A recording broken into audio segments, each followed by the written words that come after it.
Praise be Jesus in Mary. Now and forever. I want to talk mostly about today's saint, but the Gospel obviously is teaching us that if we are forgiven by God, we must forgive our neighbor, we must forgive our brother, because to offend God is something far greater, an enormous debt that we could never pay on our own, whereas an offense against one of our fellow human beings is something much smaller. And so if we have been forgiven the huge debt of our sins against God, we must certainly forgive the little debt of the offenses that our neighbor may commit against us. Now, today is Saint Beatrice of Silva. She was born in Ceuta, which is in Africa, across the strait from Gibraltar.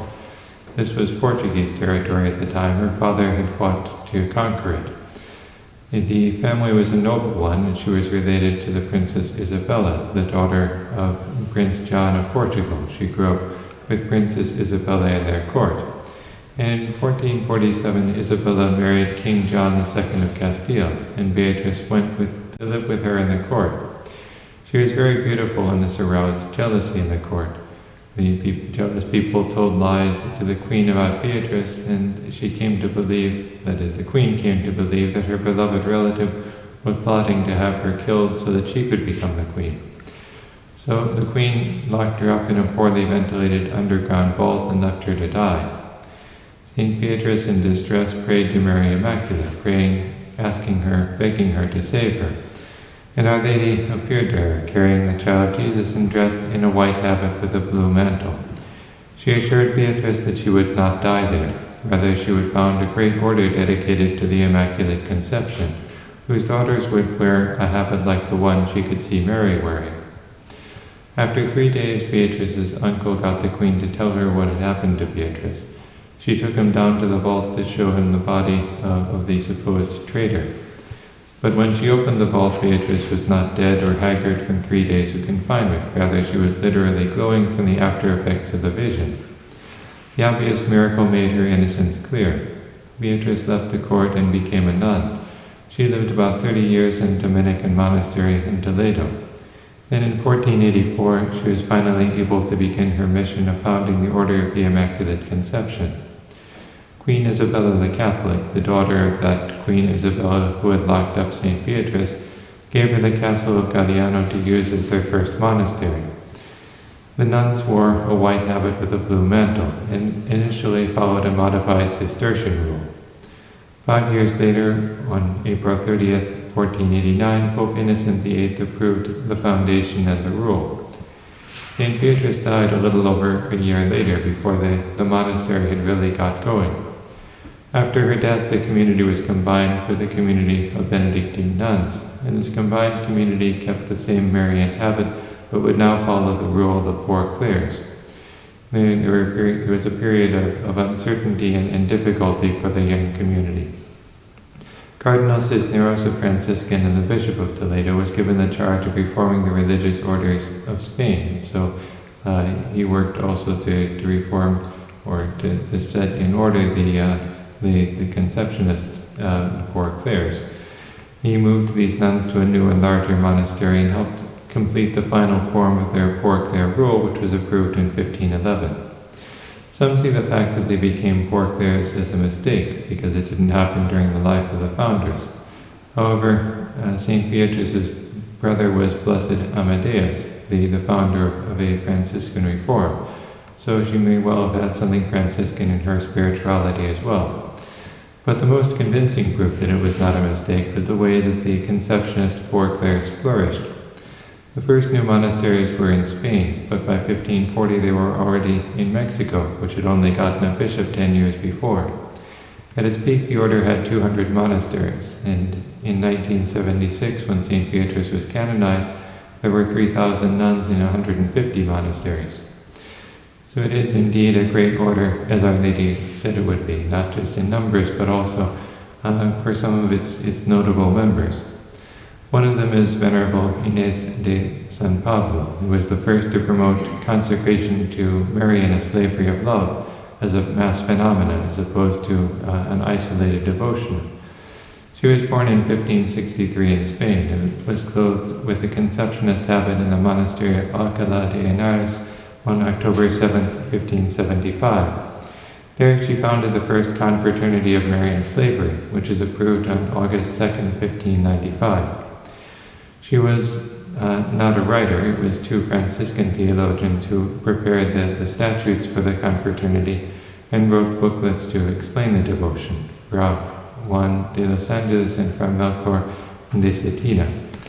Decades after her death, the Conceptionists founded monasteries in France, bringing the devotion with them.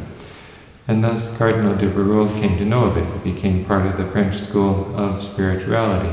And St. Louis de Montfort, trained in the French school of spirituality, learned in this way of Marian slavery, and taught it, developed this doctrine, and expressed it wonderfully in his treatise on true devotion. So he didn't invent it, he did develop the doctrine and develop its basis, but this is something that he got from the Conceptionist Poor Clares, and they, of course, from other saints before them. Venerable Maria of San Pablo was another notable Conceptionist. She grew up in the royal court of Spain. In 1567, when she was 30, she entered the Conceptionists. She reformed 2 monasteries and served as abbess for several years. And then in 1603, she founded a branch of greater rigor and stricter observance, the Discalced or Recollect Conceptionists. Mother Mariana de Jesús Torres, born in 1563 in Spain, led a group of Conceptionist missionary nuns that founded a monastery in Quito. She is best known for the apparitions of Our Lady of Good Success, which predicted various problems of the 19th and 20th centuries, particularly a decline in religious life. Venerable Maria de Jesús Tomelín, called the Lily of Puebla, was born in Mexico in 1579. Her wealthy father was so opposed to her vocation that at one point he was going to stab her to death rather than let her enter the monastery. After a year of novitiate, she professed vows in 1599. Her life was marked by an abundance of mystical gifts and by misunderstandings and calumnies. She bore these trials with humility, charity, and joy, proving the genuineness of her virtue, and went to her reward in 1537. The most famous Conceptionist is Venerable Mary of Agreda, born in Spain in 1602. When she was 16, her father became a Franciscan friar, which left her mother free to become a nun. Their house was transformed into a monastery. From when she was 18 to 26, 1620 to 1631, she regularly bilocated to the area that's now in Texas and New Mexico, and there she taught the Native Americans about Christ and His Church. When the Franciscan missionaries arrived, they were surprised to find that the natives had been fully instructed in the Catholic faith by a mysterious lady in blue, and they were now asking for baptism. When she was 25, she received a dispensation so that she could become abbess, and she remained abbess for the rest of her life.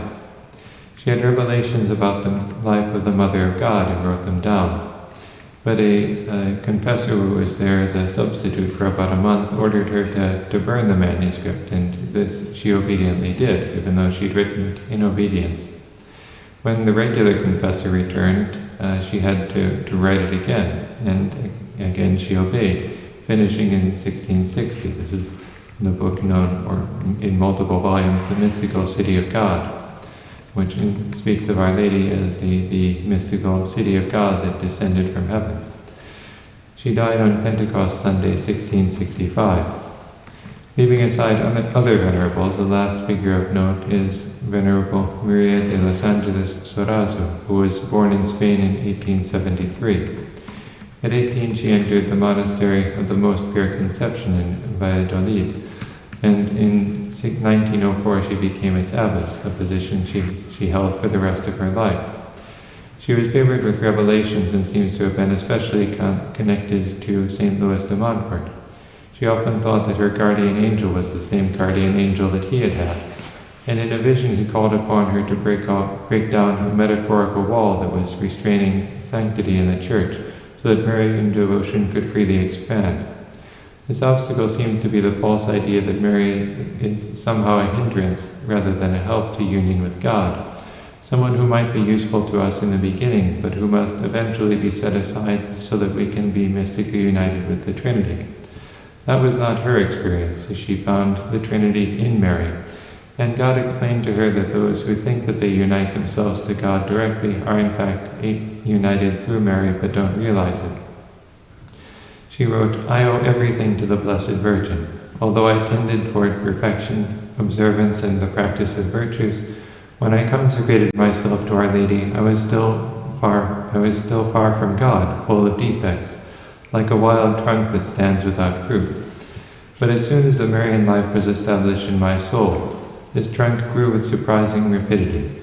She encourages us to follow her example, to consecrate ourselves to Our Lady, and live that consecration in a real search for sanctity. Praised be Jesus and Mary. Amen.